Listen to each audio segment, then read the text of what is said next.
Oslo is not just the capital of Norway. It is a city that has repeatedly changed its shape, its name, and even its location, while remaining the political and economic center of the country. Today, Oslo is both a municipality and a county, making it unusually important in Norway's administrative structure. In 2025, the municipality had more than 724,000 residents, while the wider urban area passed 1.1 million people. The broader metropolitan region is even larger, with more than 1.5 million people estimated in 2021. For a country with a relatively small population spread across mountains, fjords, forests, and long coastlines, this concentration matters. Oslo is where government, finance, trade, maritime business, culture, migration, and national identity all meet. To understand Oslo, you have to see it as more than a northern capital. It is a city built through survival, reinvention, and strategic importance. The story of Oslo begins near the end of the Viking Age, in a region historically connected to Viken. This was a time when Scandinavian power was shifting from raiding and seafaring networks toward more formal kingdoms, towns, trade, and church authority. Oslo was founded as a city around 1040 under the name Ánslo, and in 1048 it was established as a Kaupstad, meaning a trading place, by Harald Hardrada. That detail is important because it shows Oslo was not merely a settlement that happened to grow. It was tied early to commerce and royal power. A trading place needed access, protection, and a reason for merchants to gather. Its position near the Oslofjord made it a natural point of connection between inland Norway, the sea, and wider European routes. From the beginning, Oslo's geography gave it a political and economic purpose. By 1070, Oslo had been elevated to a bishopric, which added religious importance to its political and commercial role. In medieval Europe, becoming a bishopric was not just a spiritual milestone. It meant institutions, land, literacy, administration, and influence. Around the year 1300, under Haakon V of Norway, Oslo became a capital. This marked a major step in the city's rise. A capital was not only where rulers spent time. It was where power became organized, where decisions were made, and where symbols of authority were concentrated. Oslo's importance during this period reflected the consolidation of Norway as a kingdom. But its rise was not uninterrupted. The city's future would be shaped by larger Scandinavian power struggles, especially the personal unions that connected Norway with Denmark and later with Sweden.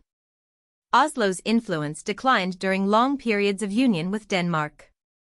From 1397 to 1523, and again from 1536 to 1814, Norway was tied to Denmark in ways that reduced Oslo's independent political weight. When the main center of power sits elsewhere, a capital can lose some of its role even if it remains important locally. Decisions, court life, and imperial attention move away. For Oslo, this meant centuries in which the city's earlier status was limited by larger political arrangements. Yet this did not erase the city. Instead, Oslo continued as a regional center, shaped by trade, defense, church structures, and its location near the fjord. Its history during these centuries is a reminder that capitals are not always powerful in a simple, uninterrupted way. Sometimes they survive by remaining useful until political conditions change again. One of the most dramatic turning points came in 1624, when Oslo was destroyed by fire during the reign of King Christian IV. In an era when many buildings were made of wood and urban fire control was limited, such a disaster could redefine a city completely. Christian IV decided that the city should be rebuilt closer to Akershus Fortress, a strategic defensive structure overlooking the fjord. The new city was named Kristiania in honor of the king. This was more than a practical relocation. It was an act of royal planning and control. By moving the city nearer to the fortress, the authorities strengthened defense and reshaped the urban layout. The fire destroyed Old Oslo as it had been known, but it also opened the way for a planned capital tied more directly to military and royal priorities. The name Christiania became part of the city's identity for centuries, but even the spelling later became political and administrative. From 1877, the government used the spelling Christiania, and in 1897 the municipal authorities adopted that version as well, though Kristiania continued to appear. These name changes may sound like small details, but they reveal how language, national identity, and authority were constantly evolving. In 1925, the city was renamed Oslo after incorporating the village that had preserved the older name. This was not just nostalgia. It was part of a broader Norwegian desire to reconnect with native historical identity after centuries of outside influence. The return to the name Oslo symbolized continuity with the medieval city, while also marking the modern capital's confidence in its own national story. Oslo's modern shape was also created through expansion. In 1838, it became a municipality under the Formannskapsdistrikt system, part of a broader move toward local self-government in Norway. But the most significant territorial change came in 1948, when Oslo merged with Aker, the municipality that surrounded it. Aker was 27 times larger than the capital it encircled, so the merger dramatically expanded Oslo's physical size. This created the modern Oslo municipality, giving the city room to grow into forests, suburbs, infrastructure corridors, and new residential districts. Without this merger, Oslo would have been a much more constrained capital. Instead, it became a city with an unusual mix of dense urban neighborhoods and access to large green areas. The Oslo people know today is therefore not only ancient or medieval. It is also a post-war administrative creation. Politically, Oslo became especially important during the 1814 to 1905 union between Sweden and Norway, when it functioned as Norway's capital. This period was crucial because Norway had its own constitution and institutions, even while sharing a monarch with Sweden. Oslo became the stage on which Norwegian statehood was maintained and developed. After the union ended in 1905, the capital's importance became even clearer. It was the center of an independent Norway's government and national administration. Today, Oslo remains the governmental heart of the country.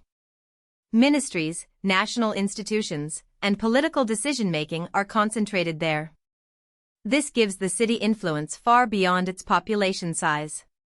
In Norway, political power may represent a vast and geographically diverse country, but much of that power is organized through Oslo.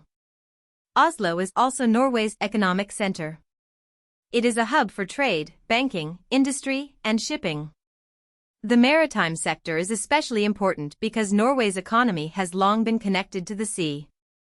Oslo is home to many companies in maritime industries, including shipping companies, shipbrokers, and maritime insurance brokers, some of them among the largest or most significant in the world. This makes Oslo important not only nationally, but also within European maritime trade. The city's economy reflects Norway's relationship with global commerce, ocean routes, energy, finance, insurance, and specialized services. While visitors may think first of fjords, museums, or clean streets, Oslo's deeper economic role is highly strategic. It helps manage and finance activities that connect Norway to global markets. Internationally, Oslo is often described as a global city. In 2008, the Globalization and World Cities Research Network ranked it as a Beta World City. That ranking does not mean Oslo is as large as London, New York, or Tokyo. Instead, it means the city is meaningfully connected to global networks of business, governance, services, and culture. Oslo has also been recognized for quality of life. In the European Cities of the Future 2012 report by FDI magazine, it ranked number 1 for quality of life among large European cities. Monocle magazine later ranked it as the 24th most livable city in the world. These rankings point toward Oslo's reputation for stability, public services, urban planning, nature access, and high living standards. But they also come with a complicated trade-off. Oslo is famously expensive. Oslo's high cost of living is one of its most defining modern features. In 2011, ECA International placed it as the second most expensive city in the world for living expenses, after Tokyo. In 2013, the Economist Intelligence Unit ranked Oslo tied with Melbourne as the fourth most expensive city in the world. These rankings reflect high wages, strong purchasing power, expensive services, housing pressures, and the broader cost structure of Norway. For residents, the picture is not simply that Oslo is unaffordable. High costs exist alongside public infrastructure, social services, and a labor market shaped by Norway's economic model. Still, the expense affects daily life, migration, business operations, and social inequality. Oslo's quality of life is real, but it is supported by a high-cost system that can be difficult for newcomers and lower-income residents. In the early 2000s, Oslo's population grew at record rates, making it the fastest-growing major city in Europe at the time. This growth came from several forces at once: international immigration, higher birth rates connected to immigrant communities, and migration from within Norway. By 2010, the immigrant population in the city was growing somewhat faster than the Norwegian population, and in the city proper, people with immigrant backgrounds made up more than a quarter of the population when children of immigrant parents were included. This changed Oslo's culture, labor market, neighborhoods, schools, food, languages, and political debates. It also connected Oslo more visibly to the wider world. The modern city is therefore not only the product of Vikings, kings, fires, and administrative reforms. It is also a living, changing metropolis shaped by new arrivals and new generations. Oslo's identity comes from the combination of contrasts. It is old, but much of its current form is modern. It is Norway's capital, but for centuries its influence was reduced by unions with other kingdoms. It carries a Viking Age name, yet it spent hundreds of years as Christiania and Kristiania. It is a city of nature and quality of life, but also one of high prices and economic intensity. It is geographically northern and relatively small by global standards, yet tied to global finance, shipping, migration, and governance. That is what makes Oslo more than a simple capital city profile. Its story is a story of resilience, founded as a trading place, elevated by kings and bishops, weakened by political unions, rebuilt after fire, renamed through national revival, expanded through merger, and transformed by modern growth.